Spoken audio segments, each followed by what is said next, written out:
Hello friends, today in this video we will learn vehicles names in English in Pashto.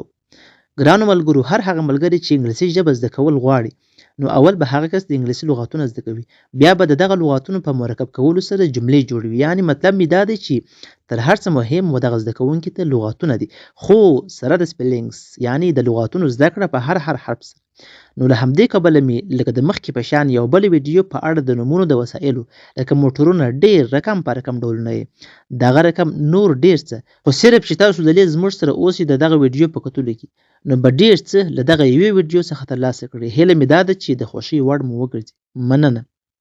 بس BUS د دې لغت استعمال په انګلیسي ژبه کې د دغه موټر لپاره چې تاسو یې د تصویر کې ونی راځي. یعنی بعضې پښتانه ورته بس وایي او بعض بیا ورته ملي بس موټر وایي. خیر، په هر صورت ټیکسي TAXI موږ په پښتو کې هم ټیکسي ورته وایو او په انګلیسي کې هم همدا لغت ورته ویل کېږي. پولیس کار ویل کېږي د پولیسو موټر ته، یعنی هغه موټر ته چې د پولیسو لپاره ځانګړی وي، داسې د یو عملیات یا هم د ګزمې لپاره یې راباسي، د ښار د امنیت لپاره چې انشاءالله تصویر ته په کتلو سره یې هر ملګری پیژني. امبولانس موږ په پښتو کې هم ورته امبولانس وایو، یعنی هغه موټر چې مریضان یا ټپیان یعنی چې عاجل تداوي غواړي پکښې وړل کېږي. موټر سایکل دا خو نو هر څوک پیژني، یعنی عام موټر سایکل. سکیټ بورډ دا ویل کېږي هغه تختې ته کوم چې پایې یا هم عربي ورپورې تړل کېږي او پښې ورچول کېږي، بیا په ډامبر یا ډامبر ته ورته ځایونو کې کښویول کېږي او تاسو یې د عکس کې هم وینئ چې څنګه د کس دغه قسم بوټونه خپل پښو ته ورچولي دي او کشوي یې. فایر انجن ویل کېږي د اطفایې موټر ته، یعنی هغه قسم موټر کوم چې یو ځای اورلګېدنه شوی وي نو دی ځان ورسوي او اور مړ کوي. کرین CRANE دې ته موږ په پښتو کې جرثقیل وایو، یعنی هغه شی چې په هوسا طریقه باندې یو دروند شی پورته کوي او تاسو یې د تصویر کې وینئ، خو په انګلیسي کې ورته کرین ویل کېږي.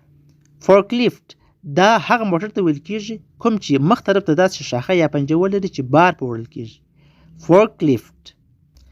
ټریکټور دا خو نو ویل کېږي ترکتور یا هم ټاکټر ته چې موږ په پښتو کې ورته وایو، یعنی هغه موټر کوم چې د مځکې د اړولو لپاره یا هم د سختو کارونو لپاره جوړ شوی وي.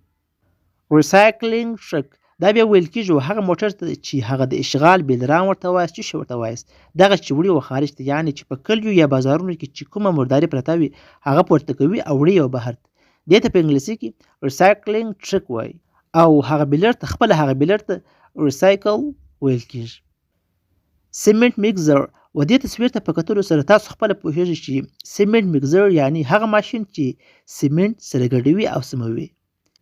ډمپ ټرک یعنی هغه باډیداره موټر چې بار وړي او باډي یې په اتومات ډول سره ښکته او پورته کېږي، دې ته په انګلیسي کې ډمپ ټرک ویل کېږي.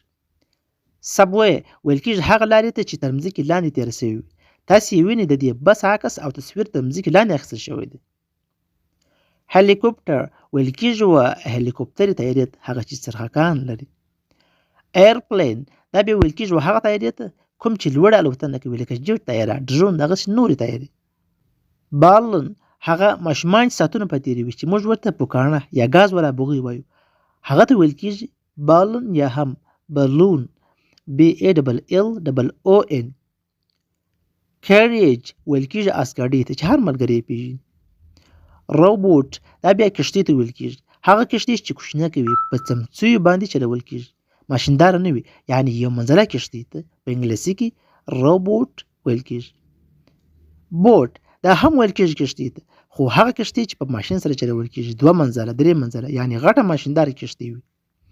بیبي کیریج هغه ګاډۍ یا بګۍ ته ویل کېږي چې کوچنۍ پکښې اچول کېږي و یو ځای ته د وړلو لپاره یا هم د آرامتیا یا ساه تېرولو لپاره. په هر حال دغه بګۍ ته په انګلیسي کې بیبي کیریج ویل کېږي. بایسکل دا خو نو مشهور وسایل دی چې موږ په پښتو کې هم بایسکل ورته وایو.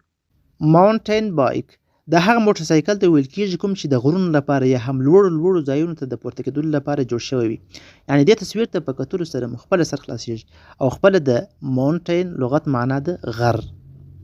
سکوټر چې موږ په پښتو کې هم سکوټر ورته وایو چې دا یو قسم کښته سایکلان دي چې صرف په بازارونو یا هم کلیو کې کارول کېږي، د غرونو یا غونډیو لپاره نه دي جوړ شوي.